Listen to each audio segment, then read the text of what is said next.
بسم اللہ الرحمن الرحیم نحمدہ ونصلی ونسلم علی رسولہ الکریم۔ تمام دیکھنے اور سننے والوں کو السلام علیکم ورحمۃ اللہ وبرکاتہ۔ اس دعا کے ساتھ کہ اللہ حضور رحمت عالم صلی اللہ علیہ وسلم کی ساری امت کی خیر فرمائے۔ گزشتہ رات اڈیالہ کے باہر عمران خان کی بہنوں کو جو ملاقات کے لیے آئی ہوئی تھیں اور فٹ پاتھ پہ بیٹھی ہوئی تھیں، آگے نہیں جانے دیا جا رہا تھا۔ جو منگل کا دن ملاقات کے لیے، رشتہ داروں کی ملاقات کے لیے طے ہے، اور بھی جس کو اجازت ملی ہو، تو کئی دفعہ یہاں ہائی کورٹ نے بہت ساروں کو اجازت دی، لیکن سپرنٹینڈنٹ جیل اتنا تگڑا ہے کہ وہ ہائی کورٹ کی بھی نہیں سنتا اور مانتا۔ اب وہ ملنے کی اجازت نہیں دیتا، لوگ بیٹھ بیٹھ کے رات گئے تک باہر چلے جاتے ہیں۔ کوئی میرا خیال ہے 5 دفعہ خیبر پختونخوا کے وزیر اعلیٰ سہیل آفریدی بھی ملاقات کے لیے آئے، ان کو بھی ملاقات نہیں کرنے دی۔ رات تو یہ ستم بالائے ستم یہ ہوا کہ وہ خان صاحب کی بہنیں نورین اور علیمہ وغیرہ باہر بیٹھی ہوئی تھیں، اور وہ دونوں میرا خیال ہے 70 سال سے اوپر ہیں۔ پہلے تو ان پہ ٹھنڈا پانی پھینکا گیا، کپڑے ان کے خراب کیے گئے، پھر دھکے دیے گئے، پھر باقاعدہ ان پہ تشدد کیا گیا، اور ان کی چیخوں کی آوازیں ویڈیو میں سنائی دے رہی ہیں۔ اس وقت رات تھی، ویڈیو تصویروں والی تو شاید نہیں بنی، لیکن ویڈیو آوازیں سنائی دے رہی ہیں، کس طرح ان کو گھسیٹا جا رہا ہے، کس طرح ان کو پولیس کی وین میں ڈالا جا رہا ہے، اور وہاں سے اٹھا کے پھر ان کو چکری جا کے چھوڑ دیا گیا۔ کل پرسوں کا شاہ زیب خانزادے کا ایک مسئلہ چل رہا ہے۔ شاہ زیب خانزادہ کی وہاں کینیڈا میں کسی عام آدمی نے جو سٹور پہ آیا ہوا تھا، یہ بھی کوئی سٹور پہ خرید و فروخت کرنے کے لیے میاں بیوی گئے تھے، اور وہ کوئی عام فرد بھی آیا ہوا تھا، وہ دیکھ کے اس کو شاہ زیب خانزادہ کی بے غیرتیاں یاد آئیں کہ یہ بیٹھ کے جیو ٹی وی پہ بیٹھ کے بشرا بی بی کے خلاف کتنی گھٹیا کمپین کر رہا ہے۔ اس نے کو اپنے جذبات کا اظہار کیا، اس کا شور برپا ہے، ہمارے میڈیا پہ ایک ہنگامہ برپا ہے۔ اور یہ جو خان صاحب کی بہنوں پہ پاکستان میں تشدد ہوا، اڈیالہ کے بعد راول پنڈی کے زیر سایہ، اس پہ کوئی خبر بھی دینے کے لیے تیار نہیں۔ تارڑ فارم 47 پہ جال سازی سے جتوایا گیا، بٹھایا گیا اور وزیر بنایا گیا، اور اس نے کہا جی وہ شاہ زیب خانزادہ کے خلاف جس بندے نے آوازہ کسا، اس کو ہم نے ٹریس کر لیا ہے، گجرانوالے کا ہے، اس کا گھر بھی ٹریس کر لیا ہے، تو اس کو نشان عبرت بنا دیں گے صرف آواز کسنے پہ۔ تو وزیر اطلاعات صاحب، یہ اڈیالہ کے بعد جو 70 سالہ خواتین پہ تشدد ہوا ہے، جس طرح انہیں بالوں سے پکڑ کے گھسیٹا گیا ہے، یہاں آپ کی غیرت نہیں جاگی؟ آپ کے گھر کوئی ماں نہیں ہے، کوئی بہن نہیں ہے، کوئی خاتون نہیں ہے؟ اور پنجاب کی وزیر اعلیٰ جو کہتی تھیں خواتین میری ریڈ لائن ہیں، اب وہ کہاں ہیں؟ ان کی پولیس نے یہ سارا کارنامہ سر انجام دیا، اور وہاں میرا خیال ہے سرحد کے ایک وزیر صاحب یا وزیر صاحبہ بھی تھیں کوئی، ان کو بھی دھکے دکے دیے۔ یہ آپ کیا کر رہے ہیں؟ کیا کدھر لے جا رہے ہیں ملک کو؟ آخر کبھی تھوڑا سا سوچیں تو صحیح۔ یہ کرسی سدا تو نہیں رہنی، لیکن یہ شرمندگی سدا رہنی ہے آپ کو۔ یہ شرمندگی جو کچھ آپ کر رہی ہیں یا کر رہے ہیں، یہ آپ کو پھر سکون سے جینے بھی نہیں دے گی، یہ رات کو سونے بھی نہیں دے گی۔ یہ شرمندگی، یہ آپ کا ضمیر آپ کو ملامت کرتا رہے گا۔ کسی دوسرے کو اگر ملامت کرنے کی اجازت نہ بھی ملی تو یہ آپ کا ضمیر کافی ہے اس کام کے لیے۔ یہ آپ کو پوچھتا رہے گا کہ آپ نے اپنے دور اقتدار میں کیا کیا کارنامے سر انجام دیے تھے۔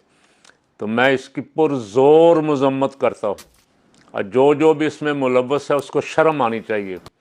پاکستان کو آپ کیا پاکستان کو جنگل بنانا چاہ رہے ہیں؟ جس کے پاس جس کی لاٹھی اس کی بھینس کا قانون یہاں لانا چاہ رہے ہیں۔ آپ کے پاس طاقت ہے، آپ کسی کا لحاظ نہیں کر رہے، کوئی بڑا کوئی چھوٹا۔ آپ بیٹھے یہاں پاکستان پہ ظلم کے پہاڑ توڑ رہے ہیں. آپ دیکھیں دنیا آپ کو کیا کہہ رہی ہے. آپ اپنی آنکھیں بند نہ کریں, کان بند نہ کریں, سنیں. یہ شاہ زیب خان زادہ کے ساتھ جو آپ نے آواز سنی کسی شخص کی, یہ قوم کی آواز ہے. یہ جو بڑے چینلوں پہ بن ٹھن کے بیٹھے ہوئے ہیں نا, یا اسمبلیوں میں بیٹھے ہوئے ہیں, ظلم ڈھا رہے ہیں, قوم کی آواز ان کے بارے میں ایسے ہی جذبات ہیں جس طرح کے اس نے اس سٹور پہ اپنے جذبات کا اظہار کیا. قوم کے ساری کے اب جذبات یہ ہیں, کس کس کو وہ کہتا تھا, بلاول تو کہتا تھا ابھی بھی, لیکن اب وہ کچھ اور ہی بن گیا, پتہ نہیں کیا بن گیا. وہ کہتا تھا تم کتنے بتوں مارو گے, ہر گھر سے بتوں نکلے گا. اب وہ بتوں جو ہے وہ آنکھیں بند اس نے کر لیں, اب بولا ہی نہیں. جس دن مریم پہ اس کے اپنے صوبے میں اس کے ہوٹل کے دروازے توڑے گئے کمرے کے, اس دن اس کو بڑی غیرت آئی, اس لیے کہ ان دنوں ابھی تازہ تازہ دوستی ہو رہی تھی. اس نے اسمبلی میں کھڑے ہو کے کہا تم بڑے بے غیرت ہو, تم عورتوں کا بھی لحاظ نہیں کرتے.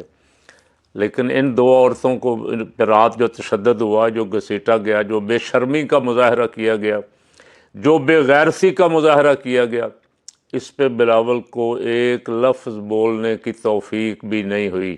یہ اپنے آپ کو جمہوری پارٹی کہتے تھے. ان کی ماں وزیر اعظم اور جمہوریت کی چیمپئن تھیں, وزیر اعظم بھی رہیں, اپوزیشن لیڈر بھی رہیں, اور جمہوریت کے علمبردار بھی رہیں. اب ان کا بیٹا ایک لفظ بھی نہیں بولا اس نے پنجاب کی انتظامیہ کے خلاف, پنجاب کی وزیر اعلیٰ کے اس ظلم کے خلاف. بہرحال اپنا اپنا جواب سوچ رکھیں, سب کو جواب تو ایک دن دینا ہے. رات ایک اور بڑی روح فرسا خبر سننے کو ملی.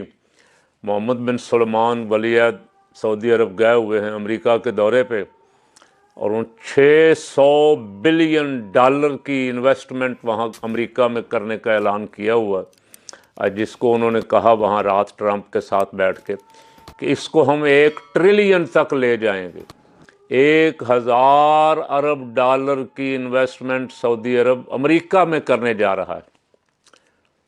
تو شاہ صاحب سے سلمان, محمد بن سلمان سے سوال یہ ہے کہ یہ مسلمانوں کی دولت ہے, یہ کسی کے باپ کی جاگیر نہیں ہے. سعودی عرب میں جو دولت اللہ نے آپ کو تیل کے ذریعے اور دیگر چیزوں کے ذریعے, یا حاجیوں کے کرائے اور ٹیکس اور ان کی جو کچھ وہ وہاں خرچ کرتے ہیں اس کے ذریعے دی ہے, یہ آپ امریکہ کی خدمت کے لیے اور ٹرمپ کو راضی کرنے کے لیے خرچ کر رہے ہیں. آپ اس کا جواب سوچ رکھیں. ہم تو آپ سے جواب طلب نہیں کر سکتے, آپ کے پاس بھی پاور ہے, طاقت ہے, لیکن کوئی جواب طلب ضرور کرے گا. اب وہ جواب طلب وہ کرے گا جس نے کہا لا تتخذوا اليہود والنصارى, کاش آپ کا پیسہ مسلمانوں کے کام آتا. اور میں امید کرتا تھا کہ علماء اہل حدیث جو کہتے ہیں ہم خدا کے سوا کسی کو نہیں مانتے, اور بس وحدہ لا شریک کو مانتے ہیں, اور باقی سب کی نفی کرتے ہیں, میں سوچتا تھا شاید ان میں سے کوئی بولے گا اور محمد بن سلمان سے کہے گا کہ یہ کام غلط کر رہے ہو, یہ صحیح نہیں کر رہے ہو, یہود و نصارہ کے ساتھ دوستی سے تو ہمارے رب نے منع کیا. $1000 ارب ٹریلین ڈالر وہاں خرچ کر رہے ہو, کس خوشی میں؟ امریکہ کو غریب ملک ہے, امریکہ کو ضرورت مند ملک ہے. کیا آپ کو پوری دنیا میں غریب مسلمان ملک نظر نہیں آئے کہیں بھی؟ یا کیا یہ انویسٹمنٹ سعودی عرب میں نہیں ہو سکتی تھی, کسی مسلمان ملک میں نہیں ہو سکتی تھی؟ بہرحال اس پہ افسوس کیا جا سکتا ہے, جتنا افسوس کیا جائے کم ہے. تیسری خبر یہ تھی کہ اقوام متحدہ میں کل ٹرمپ نے جو غزہ کا امن فارمولہ دیا اس کو بطور قرارداد پیش کیا گیا. 15 ووٹوں میں سے 13 ووٹ اس کے حق میں آئے, جن میں 1 ووٹ پاکستان کا بھی تھا. چائنا اور روس نے اجلاس کا بائیکاٹ کیا, وہ دونوں نہیں گئے, انہوں نے ووٹ اس کے حق میں نہیں دیا. غزہ میں جو امن معاہدہ ہے, غزہ میں امن معاہدے سے حماس خوش نہیں ہے. حماس کے ہتھیار آپ لینا چاہتے ہیں, حماس کو بالکل خالی ہاتھ کروا کے اسرائیلی درندے کے آگے ڈالنا چاہتے ہیں. آپ پتہ نہیں آپ کے ضمیر کہاں چلے گئے ہیں, مر گئے ہیں. اس کے اور دوسرا فقیر کی رائے ہمیشہ یہ رہی ہے کہ ہماری چائنا کے ساتھ جو لازوال دوستی تھی، یہ موجودہ حکومت اس کو بھی جھٹکے دے رہی اور چائنا کو ناراض کر رہی۔ امریکہ تو کبھی ہمارا دوست نہیں رہا، امریکہ ہمیں استعمال ضرور کرتا ہے۔